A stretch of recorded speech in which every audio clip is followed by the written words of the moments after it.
I know you love this panel. Let's bring them straight in. My Monday night regulars, former Resources Minister, National Party LNP MP Keith Pitt, former Howard Government Minister, of course, Sky News contributor Gary Hardgrave. Gents, welcome. I tell you, I was watching Sky earlier today and I saw a package from a foreign news service that we were playing out mid-morning. And it features a European Union president who was really addressing this migrant crisis flooding into Italy and then obviously through Europe.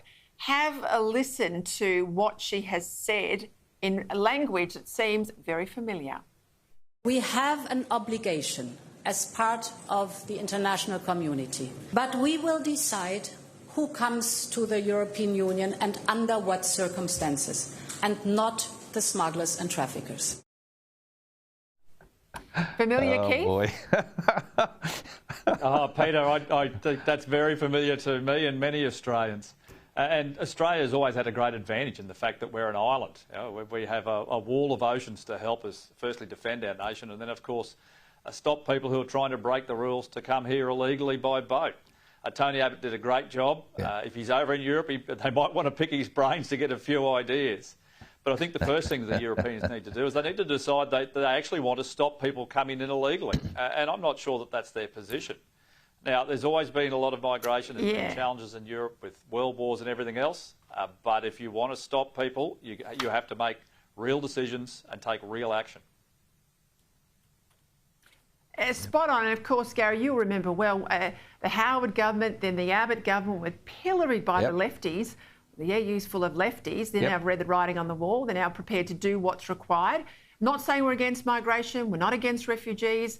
Australia's incredibly generous, but we're generous on our terms and we're not going to give up our sovereignty. And Peter, we have always decided who comes to Australia, and we've always decided on the terms under which we set that, because we value our migrants. We value those who come here. And some of my best friends, people have come here as refugees, and some of them applied on shore, some of them have come through the system. But either way, they said, for heaven's sake, keep the standard high, because it really does embellish our role, our justification for being here. So it gives them a status. So if we value the people that come to Australia under the terms we set, we should keep our standards high. And if we value our national sovereignty, we've got to have strong borders. But that doesn't seem to be Labor's and the left's view on these things, which is pretty sad. Well, just on that quickly, Gary, 454,000 people have come over the last 12 months to the end of March. We've got a housing crisis, no doubt about that. Why such a massive intake in 1 year? And we've got people like Brickworks Australia saying they can't even find people to make the bricks, let alone lay the bricks. So I thought we'd have to have, because of the lack of investment in things like water infrastructure, it was going to be bring your own water for things like the 2032 Olympic Games, BYO water. And now it's going to be BYO your own house. It's, if you could put the camper van on the back of a boat and bring it over here, maybe you'll have a place to stay. Peter, this is outrageous. And we used to build this country up because of the migrants we brought here.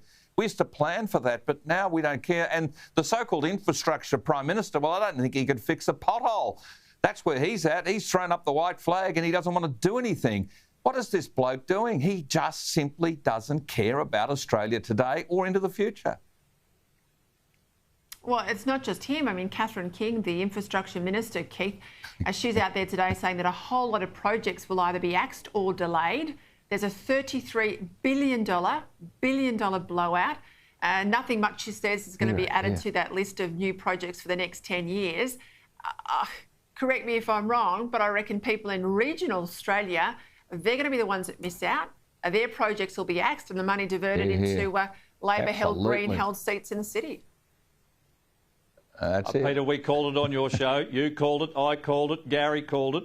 The moment the review was announced, that was the end for the infrastructure pipeline, particularly in regional areas. And here we are. We're seeing that come to fruition. Catherine King has no interest in the regions whatsoever. They'll only be supporting the areas where they vote Labor. That's why they've got so many more people coming in terms of immigration, because they want them to move to the cities because potentially they vote Labor. And I saw Peter Walsh out today, the leader of the Nats in Victoria, and he said something which is exactly right. If you invest in country roads, you save country lives. And for anyone that's out there, if you want to increase your risk on a road, get yourself on the Bruce Highway in Queensland. Now, we spent a lot of money upgrading the Bruce, and I'm really concerned that some of that will now be cut, and that has a direct impact on the people I represent. And you know it well, Peter. It's something disgusting. that just has to have more money spent on it. Spot on. Bob Brown out today saying Labor has, or Labor specifically Tanya Plibersek, the Environment Minister, he's really gone after her. He said she's abandoned her responsibilities about conservation. What do you think, Gary?